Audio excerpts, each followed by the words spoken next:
Ce matin, c'est donc Didier Lallemand, personnalité très clivante. Un homme à poigne en tout cas, et c'est d'ailleurs pour ça qu'il est nommé par Emmanuel Macron en mars 2019.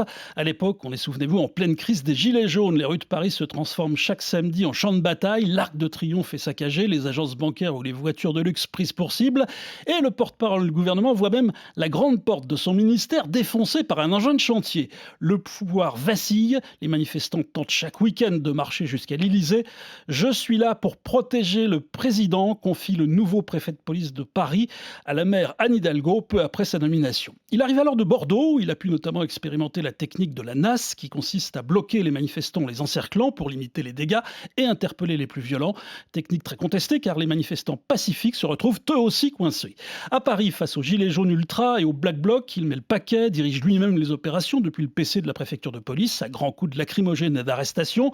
Ce fan de Harley Davidson mobilise aussi des policiers à moto, les braves, des unités très mobiles, aux méthodes, disons, plus que musclées. Les manifestations violentes sont matées, mais à quel prix? Plusieurs centaines de blessés de part et d'autre. Certains gilets jaunes sont éborgnés par les LBD, les lanceurs de balles en caoutchouc.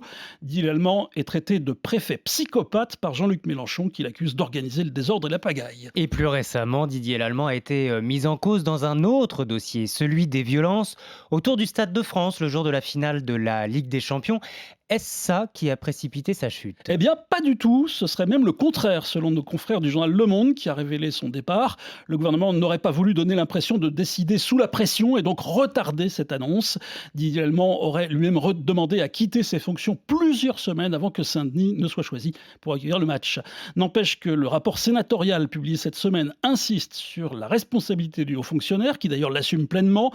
Si vous voulez vous en prendre à quelqu'un, vous devez vous en prendre à moi, avait-il lancé lors de son audition par les sénateurs. C'est bien dans le style de cet homme qu'on dit rigide, parfois cassant, voire blessant.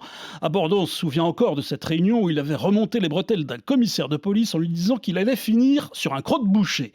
C'est Jean-Pierre Chevènement qui lui offre sa première casquette de préfet dans l'Aisne en 2000.